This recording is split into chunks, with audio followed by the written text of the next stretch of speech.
আমরা অনেক খোঁজাখুঁজির পর একজন মুরব্বী চাচাকে পেয়ে গেলাম, আর সে তার মনের আশা ছিল যে সে একটু ফল খাবে। তো আমরা জিজ্ঞেস করলাম যে আপনি কি ফল খাবেন?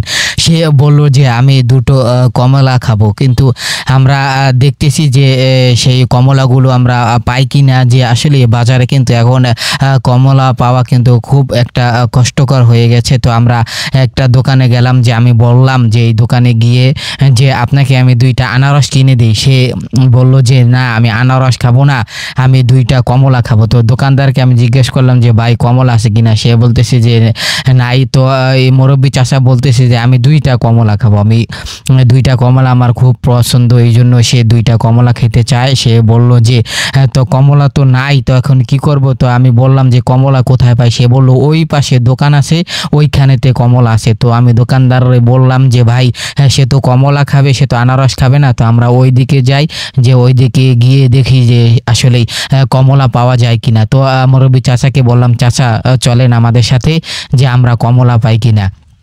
তো আমরা কমলা খোঁজার জন্য একটা দোকানে গেলাম। সেখানে গিয়ে ওই মুরব্বী চাচা বলল যে কমলা আছে কিনা? সে বলল যে নাই। তো সে বলল যে এখন আমি কমলা খাবো না, আমি এখন আম খাবো। তো সে আম খোঁজাখুঁজির জন্য আমরা সামনে আরেকটা দোকানে গেলাম। তো সেখানে এসে দেখলাম যে এই মুরব্বী চাচা বড় বড় যে আমগুলো আছে সেগুলো সে পছন্দ করতেছে। আমি বললাম যে চাচা আপনি পছন্দ করে যেই আমটা আপনার কাছে পছন্দ হয় সেই আমটা আপনি নেন। সে বলল যে না, আপনি উঠাই দেন। তো আমি বললাম যে আপনি যেটা আপনার পছন্দ হয়, যতগুলো আম আপনার পছন্দ হয় সেই আমগুলো আপনি নেন। মুরব্বী চাচা বলল যে না, আমি 4টা আম নিব। আমি কই ঠিক আছে, আপনি 4টা আমই নেন। তো তারপরে সে 4টা আম নিয়ে নিল। তারপরে সে আম নেওয়ার পরে সে খুব খুশি হয়েছে যে আজকে অনেক দিন পর সে আম খাবে। তো আমি টাকাগুলো গুনে দিলাম। তো দোকানদার কাছ থেকে আমি আম নিয়ে নিলাম। আর নেওয়ার পরে আমি চাচারে বললাম যে আসলেই যে চাচা এই আম কিনে দিচ্ছি, আপনার কেমন লাগতেছে? চাচা বলতেছে যে খুব ভালো লাগতেছে। তো চাচার হাতে আমগুলো উঠিয়ে দিলাম। চাচা কিন্তু খুব খুশি হয়েছে। আসলে এমন খুশি আমি কখনো দেখিনি যে মানুষ আম পেলে এত খুশি হবে। দেখেন চাচার মুখের হাসিটা কিন্তু খুব চমৎকার ছিল। চাচায় অবশেষে আমার দোয়া করে দিল। তো পরে কিন্তু কিছু টাকা আসলে সেটা দিয়ে দিলাম। চাচা কিন্তু আমার আরেকটা কথা বলছি, আপনার ভিডিও শেষ পর্যন্ত না দেখলে বুঝবেন না।